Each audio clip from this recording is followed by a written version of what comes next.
If you've ever tried to get accountability from a narcissist and felt like you were hitting a brick wall, this conversation is going to make everything click. Welcome back to the channel. Let's jump right in. Because when we talk about rejection, we're talking about an external event. When we talk about rejection, we're talking about an external event. Someone else's decision to remove their supply, their affection, or their attention. While the narcissist relies on this external validation, that narcissistic supply, rejection is processed as an attack from an outside source. They can immediately mobilize their defenses.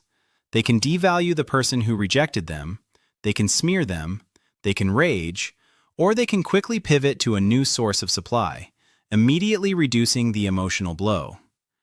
It's an injury, yes, but it's an injury they are structurally equipped to handle through externalizing the blame onto the other party. They can tell themselves, that person was crazy/stupid/jealous/unworthy of me anyway. Rejection, in the mind of the narcissist, is merely a temporary glitch in the matrix of their grandiosity. It validates their persecution complex, the idea that the world is unfair and people are always trying to bring them down because they are so exceptionally gifted or beautiful. This narrative maintains the core belief system. I am perfect, therefore the problem must lie with the person who is rejecting me. They don't have to look inward. In fact, the rejection often gives them fresh fuel for their victimhood narrative, allowing them to gain new sympathy, new supply, from onlookers who feel sorry for their perceived plight. It's a transaction of pain for validation, a familiar transaction they have mastered since childhood.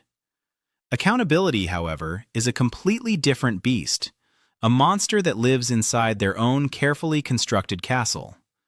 Accountability means having to internally accept that the source of the error, the flaw, or the painful outcome is themselves.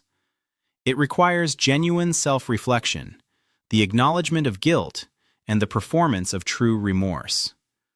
Narcissists cannot handle guilt because guilt requires the acceptance of an imperfect action, which then threatens their entire perfect self-image, the carefully curated facade they present to the world 24/7. This facade is not just for others. They believe it themselves. Think of the narcissist's self-image as a highly fragile glass sculpture sitting on a pedestal. Rejection is like someone throwing a pebble at the pedestal. Annoying, maybe a little chip, but the sculpture remains intact. Accountability, on the other hand, is the narcissist taking a hammer to the base of that pedestal themselves. Accountability implies shame, and shame is the fuel of the narcissist's deepest, darkest terror.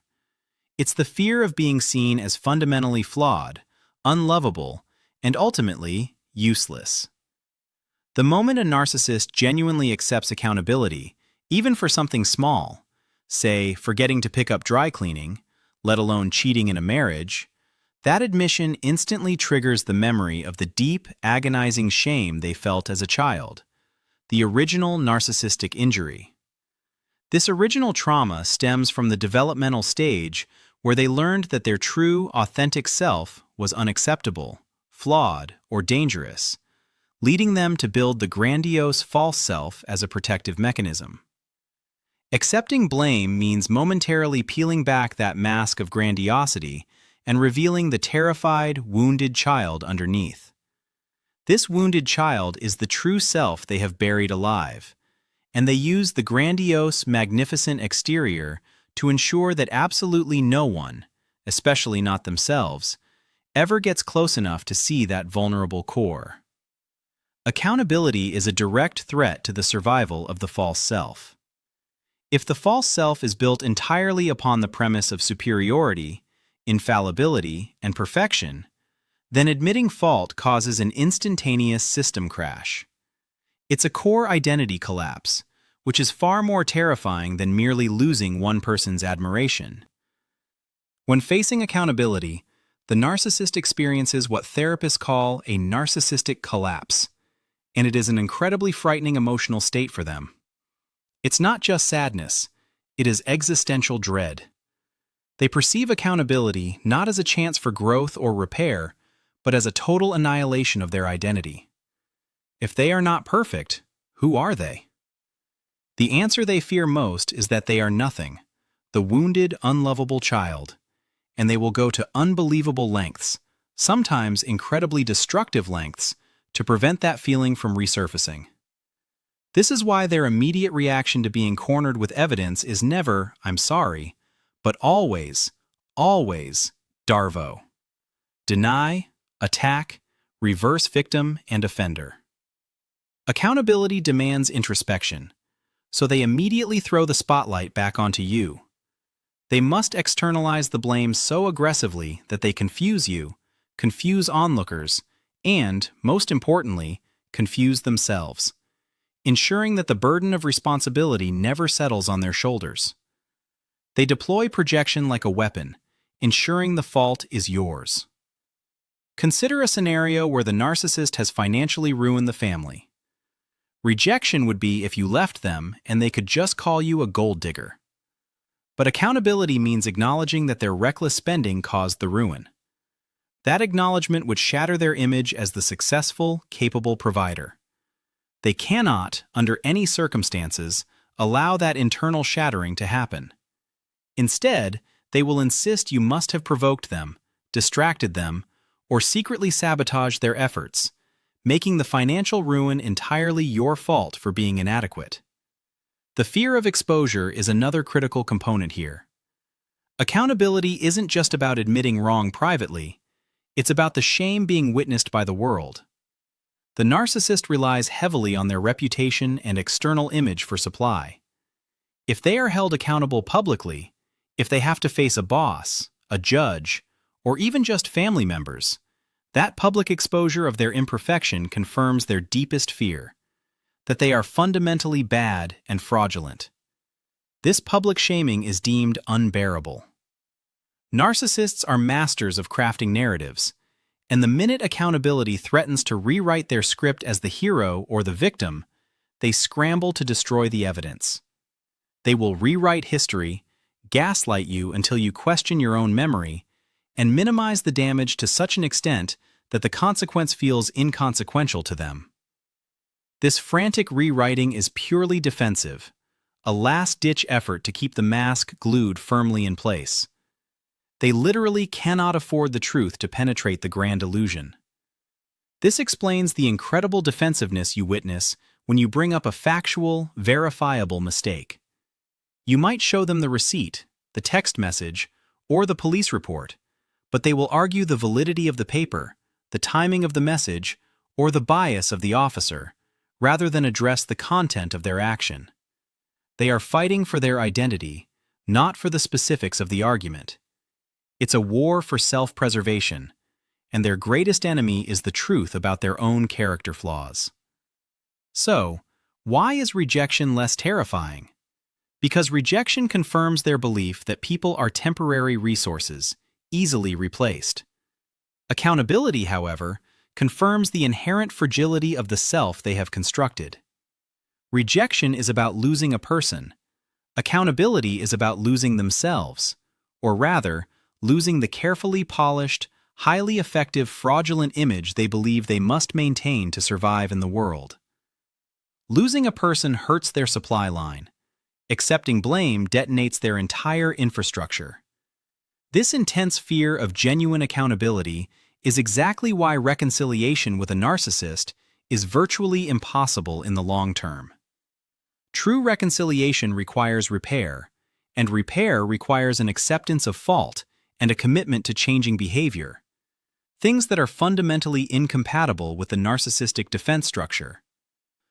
They simply cannot access the genuine self-reflection required to take responsibility for their impact on others. It's crucial for those recovering from narcissistic relationships to understand this distinction. When you try to hold them accountable, you aren't just having a productive argument. You are inadvertently launching an existential assault on their core identity. This is why their responses escalate so quickly, from annoyance to venomous rage or icy discard. They feel literally fighting for their life against the concept of internal responsibility. Understanding that their fear of accountability stems from deep-seated shame, not maliciousness, though the outcomes are malicious, helps us depersonalize their actions slightly. It doesn't excuse the behavior, but it shifts our focus from, "Why won't they admit they were wrong?" to, "They are structurally incapable of admitting they were wrong because it would trigger a self-annihilation response." This insight is power for you. When you demand accountability, you are demanding that they look into the mirror and see the vulnerable, wounded self they have spent decades hiding.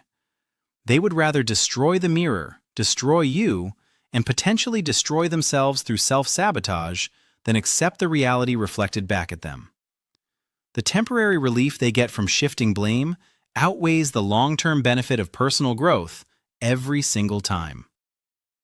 Let's quickly touch on how the body reacts.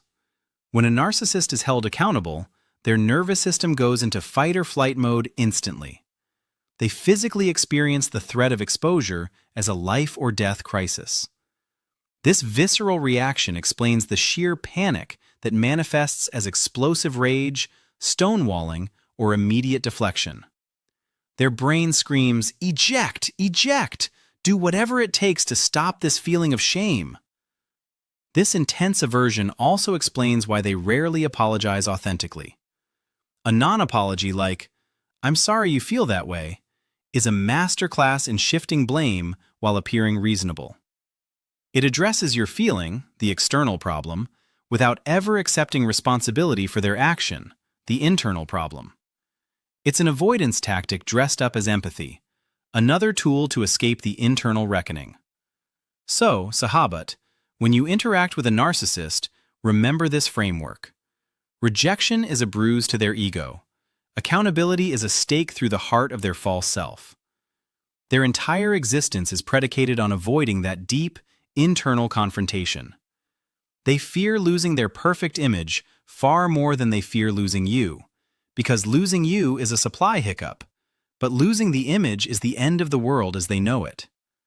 The psychological infrastructure of the narcissist is designed with one paramount goal: avoidance of personal responsibility. Every gaslighting phrase, every manipulation, every lie, every projection is a brick in the wall built to keep the truth out. If that wall starts to crumble due to genuine, unyielding accountability, the emotional fallout is immediate, explosive, and frankly, quite terrifying to witness. If you are currently trying to hold a narcissist accountable, please understand the immense battle you are undertaking.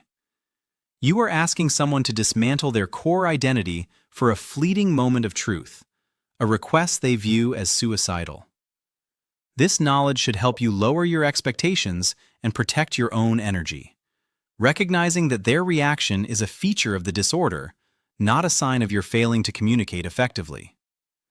The ultimate conclusion we must draw here is simple, yet profound. If you truly want to see the narcissist's defenses go nuclear, don't reject them. Just refuse to carry the emotional burden of their errors. Hold the boundary firm and insist that the consequences of their actions rest solely with them. That quiet insistence on personal responsibility is the silent weapon that exposes the true depth of their fear. They can recover from a breakup. They cannot recover from the shattering realization that they are imperfect and that the world sees it too. That is the fundamental reason why accountability registers as an extreme, life-threatening emergency in their psychological architecture. We are asking them to feel shame, and shame, for them, is a psychological execution. This is why moving forward requires radical acceptance. Accept that the apology and the genuine accountability you desire are not available from this person. You cannot demand health from a sick psychological structure. You must provide the accountability they refuse to accept by setting boundaries for yourself and moving away from their theater of chaos, recognizing that their performance is endless. This journey is about healing your own capacity for guilt and self-reflection, which the narcissist tried to steal from you by projecting their shame onto you. By embracing your own accountability, you stand in stark contrast to their avoidance, reaffirming your health and your connection to reality.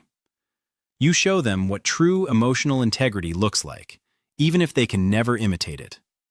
Remember, They view your demand for accountability as aggression, not love or repair. It is a confrontation between their fragile fantasy and your solid reality. And in that battle, the fantasy must always win, which means they must destroy the messenger who carries the cold, hard facts of their failures. So, reflect on this truth, everyone. The person who seems fearless in rejecting others is actually terrified of confronting the single person they can never run from, themselves without the mask. That is the core vulnerability. Thank you so much for exploring this heavy yet vital topic with me today. It takes courage to look at these dynamics, and I am truly proud of you all for doing the work. If this discussion resonated with you and brought some clarity to your situation, please don't forget to smash that like button so this important message can reach more people who need to understand this dynamic. Drop a comment below and share your experiences with trying to hold a narcissist accountable. What was their ultimate deflection tactic? And if you haven't yet, please subscribe and ring that notification bell so you don't miss our next deep dive. Share this video with anyone who needs to hear it. Stay safe, stay strong, and I will see you in the next video.